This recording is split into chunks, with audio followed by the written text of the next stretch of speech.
نیکولا Tesla نے کہا تھا کہ اگر آپ کائنات کے راز جاننا چاہتے ہیں تو اس میں موجود ہر چیز کو انرجیز، وائبریشنز اور فریکوینسیز میں سمجھیں۔ کائنات میں ہر چیز اپنی ایک خاص فریکوینسی پر وائبریٹ کرتی ہے، اور سائنسدانوں کا ماننا ہے کہ اگر آپ کسی چیز کی اصل فریکوینسی کو معلوم کر لیں تو آپ اس چیز کو اپنی گرفت میں کر سکتے ہیں، پھر چاہے وہ کوئی بیکٹیریا ہو یا کوئی ساکر فیلڈ۔ یہ وہی فریکوینسی ہے جس کے بارے میں آج کہا جاتا ہے کہ اسی فریکوینسی سے یہ تمام کائنات وجود میں آئی۔ عیسائی مذہب میں اسے ورڈ کہتے ہیں، ہندو مذہب میں اوم، اور قدیم مصریوں کا ماننا تھا کہ یہ کائنات ایک سانگ ہے جس کی سریلی لہروں سے کائنات وجود میں آئی، جبکہ اسلام میں ذکر ہے کہ کائنات کا وجود ایک لفظ سے ہوا، اور وہ لفظ تھا کن۔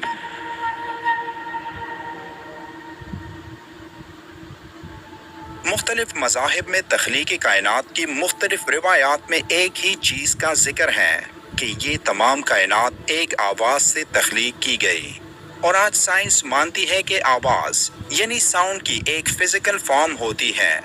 جیسے اس کلپ میں آپ دیکھ سکتے ہیں۔ دیکھا جا سکتا ہے کہ ہر فریکوینسی کی اپنی ایک شکل ہے، یعنی جب کن کہا گیا تو اس ایک لفظ سے نکلنے والی وائبریشنل فریکوینسی سے کائنات کی خاموشی میں ہلچل شروع ہو گئی، اور وہ ہلچل ایک سے زیادہ آوازوں کی وجہ سے مختلف چیزوں میں بدلنا شروع ہوئی، جس سے ستارے، سیارے اور کائنات میں ہر ایک چیز وجود میں آئے۔ اب اس آواز کو سنیں اور بتائیں کہ یہ آواز آپ کو کس چیز کی آواز لگتی ہے۔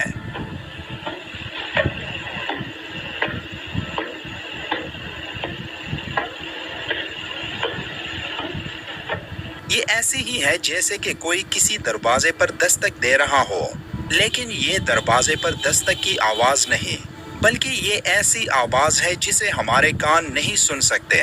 کیونکہ ایک انسان کائنات میں موجود ہر آواز کو نہیں سن سکتا۔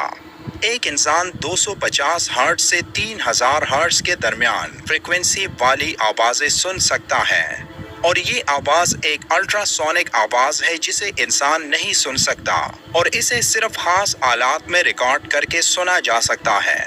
یہی وجہ ہے کہ آج کے جدید دور میں کائنات کے دور دراز مقامات میں انہی الٹرا سونک آوازوں کو ریکارڈ کیا جا چکا ہے، جن میں ایک ستارے کی آواز بھی ریکارڈ کی گئی، جسے پلسار سٹار کہا جاتا ہے۔ یہ وہی پلسار سٹار ہے جس کا ذکر قرآن میں طارق کے نام سے آیا، جس کے نام پر اللہ نے قسم کھائی۔ اب دلچسپ بات یہ ہے کہ طارق عربی میں دروازے پر نوک کرنے کو کہتے ہیں، اور یہ آواز اس ستارے کی ہے جس کی قسم اللہ نے کھائی۔ اب ایسی بے شمار آوازیں ہیں جو کائنات کے کونے کونے میں پھیلی ہیں، اور جو ان آبجیکٹ سے پیدا ہوتی ہیں جو خلا میں تیر رہی ہیں، اور یہ تمام چیزیں ایک لفظ یعنی کن سے وجود میں آئی۔ نیکولا ٹیسلا نے اسی بات کو سمجھانے کی کوشش کی کہ ہماری کائنات انہی ساؤنڈ ویوز پر کام کر رہی ہے۔